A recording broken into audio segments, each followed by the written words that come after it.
Good morning all of you. आप सभी का स्वागत है एक बार फिर एमके की पाठशाला।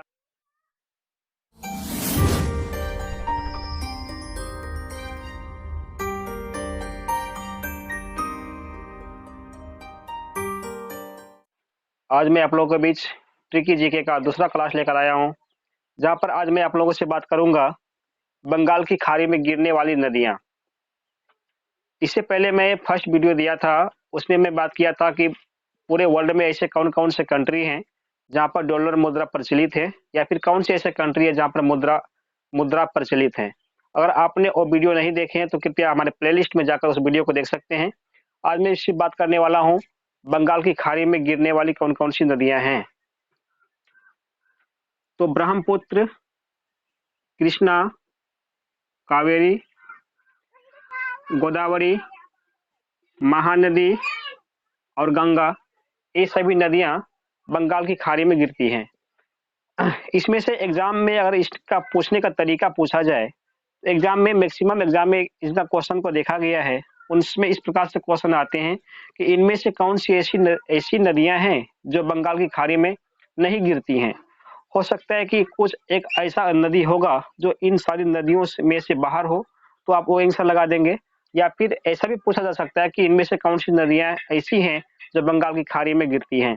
तो आप इन सभी नदियों में से जो भी ऑप्शन में होगा उसमें टिक आउट करेंगे।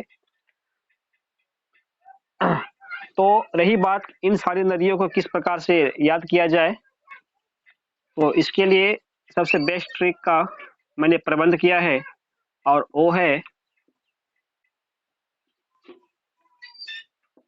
ब्रह्मा की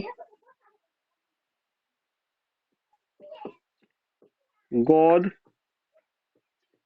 में गंगा। जी हाँ, ब्रह्मा की गोद में गंगा, यह एक सटीक सेंटेंस के माध्यम से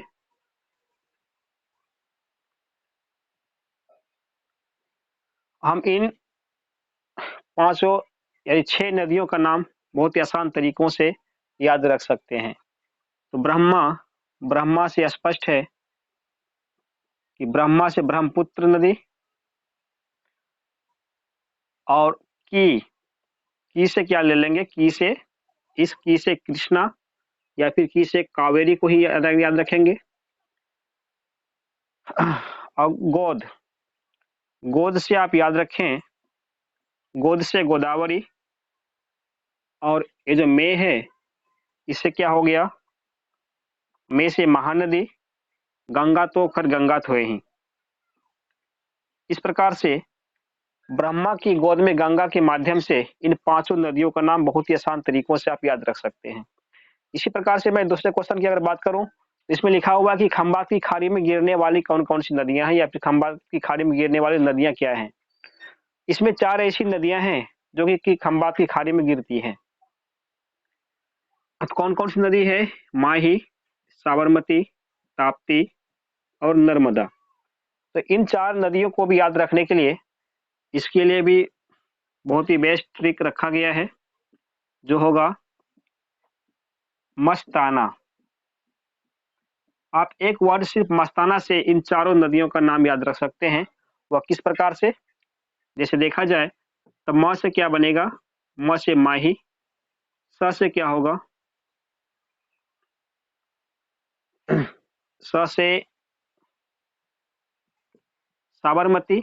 इसमें हम तो 100 में प्रॉब्लम हो रहा है तो इसको हम दंत स ही लगा देते हैं, इस पे दंत स, मस्ताना। तो स से साबरमती, ता ता से ताप्ती, और ना से नर्मदा। इस प्रकार मस्ताना एक शब्द से इन चारों नदियों का नामांकन बहुत ही आसान तरीकों से कर सकते हैं। चलिए अब चलते हैं नेक्स्ट क्वेश्चन की तरफ।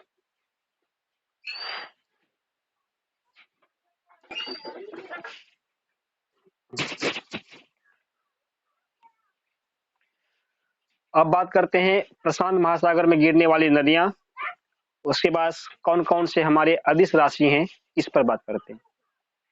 तो प्रशांत महासागर में गिरने वाली नदियां अगर देखा जाए तो वानगाहो, अमूर, सिक्योंग, वाईटी, सिक्योंग, इस प्रकार से ये 4 ऐसी नदियां हैं जो प्रशांत महासागर में गिरती है। अब इनको याद कैसे रखा जाए, तो इनको याद रखने के लिए बहुत ही सहज ट्रिक बनाया गया है, वह है हसी, हसी, HASY, हसी। तो यश से आप क्या रखो, वांगाहो याद रखें, ए से होगा अमूर, फिर यश से सिक्योंग और वाई से यांगटी सिक्योंग। इस प्रकार से हसी एक वर्ड से ही आप 4 नदी का नाम याद रख सकते हैं। चलिए अब चलते हैं नेक्स्ट क्वेश्चन की तरफ। यहाँ पर लिखा हुआ कि अदिश राशि वाले राशि, कौन कौन सी ऐसी राशि हैं जो कि अदिश राशि होते हैं। फिजिक्स का क्वेश्चन है, ये एग्जाम में बहुत ही बार आते हैं और लोगों को इन पर काफी ज्यादा कंफ्यूजन रहता है। तो आप आज के बाद आपके अंदर से जो भी डाउट है, जो भी कंफ्यूजन है, इस क्लास के बाद मैं पूरी उम्मीद करता हूँ कि आपके अंदर से वो डाउट पूरी तरह से हट जाएगा। चलो तो कौन कौन से राशि अदिश राशि होंगे। ऊर्जा, कार्य, दाब, लंबाई, मास यानी द्रव्यमान, करंट धारा, स्पीड या चाल, आयतन या ताप, इतने ऐसे फिजिक्स के मात्रक हैं जो क्या है, अदिश राशि हैं। अब इन सारे को याद रखना बिना किसी ट्रिक का काफी मुश्किल काम होता है, लेकिन वह मुश्किल काम अब यहाँ पर आसान होने वाला है, क्योंकि मैं इसके लिए एक बहुत ही बेहतरीन ट्रिक देने वाला हूँ, जिसके माध्यम से आप चुटकियों में इन सारे मात्रकों को आप याद रख सकते हैं। तो इसका होगा उसका दाल, उसका दाल, यम सी यस से आता है, यानी उसका दाल कहाँ से आता है, एमसीएस से आता है। आप एमसीएस का मतलब कोई ऐसा जगह समझ लो, सिर्फ याद करने के दृष्टिकोण से, कि उसका दाल लोकल मार्केट का वो दाल नहीं खाता है, वह अपना दाल कहीं और से मंगाता है, और वह जगह क्या है, एमसीएस नाम का एक जगह है। तो ऊ, उसका का ऊ से क्या बन जाएगा, ऊर्जा, स, स से शायद शायद इसमें स से एक होगा समय। हाँ, समय भी अदिश राशि ही है।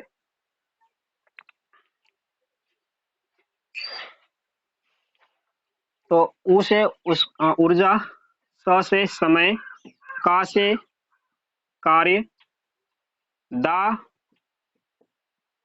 दा से दाब, ल, ल से लंबाई, यहाँ तक फ्री से, यम, यम से क्या होगा, मास, मास का मतलब द्रव्यमान होगा, सी, सी का मतलब करेंट, करेंट का मतलब धारा, और यस, यस से क्या होगा, स्पीड, स्पीड का मतलब चाल आ गया। से एक सेंटेंस को सटीक बनाने के दृष्टिकोण से लगाया गया है, से का कोई यहाँ पर मीनिंग नहीं है। आता का आ से क्या हो जाएगा, आ से आयतन, और ता, इस ता से ताप है। यह एक प्रकार से वाक्य को बनाने के दृष्टिकोण से इसको भी लगाया गया है। तो से और है से कोई राशि नहीं बनता, ऐसी वाक्य को सटीक करने के लिए या फिर उसको एक सही रूप देने के लिए के दृष्टिकोण से उन दोनों को लगाया गया है। इस प्रकार से आप देख रहे हैं कि एक बहुत ही सटीक सेंटेंस के माध्यम से आप इन सारे फिजिक्स के मात्रकों को याद रख सकते हैं, जो कि कैसा है, अदिश राशि वाले हैं। अगर आप लोगों को एक क्लास वाकई अच्छा लग रहा है, या फिर आपको लग रहा है कि आपको याद करने में काफी सुविधा प्रदान हो रही है, आप जिस चीज को काफी रट कर याद करते थे या आपको जल्दी याद नहीं हो रहा था, वो अब आपको चुटकियों में याद हो रहा है, तो इस चैनल को सब्सक्राइब जरूर करें और अपने दोस्तों के साथ जरूर शेयर करें।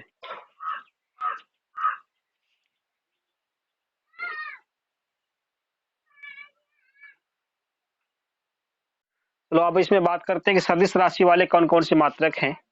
तो इसके अंदर में आवेश, भार, वेग, त्वरण, संवेग, विस्थापन और बल, ये सारे मात्रक आते हैं। इनको याद रखने के लिए हम ट्रिक का यूज करते हैं। अंश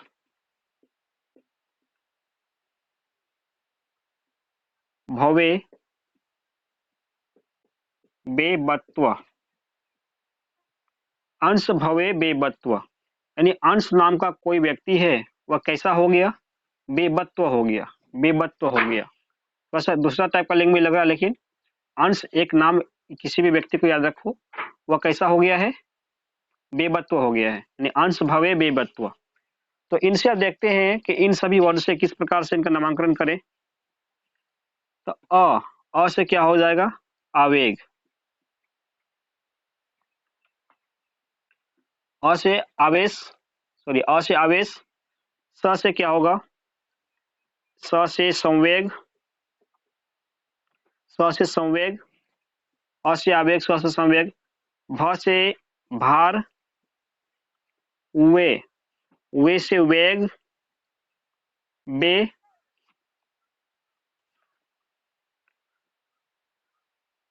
अंश भवे बेबत्व, वे से विस्थापन,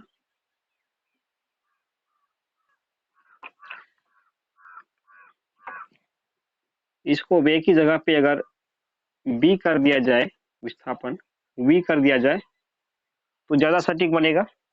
अंश भवे विवत्व अगर लगा दें तो नहीं, तो क्या होगा? वी के स्थान पर क्या लगा देंगे? तो हम वी से, हाँ, हम बे के स्थान पे वी सेट कर देते हैं, तो वी से क्या आ जाएगा? विस्थापन।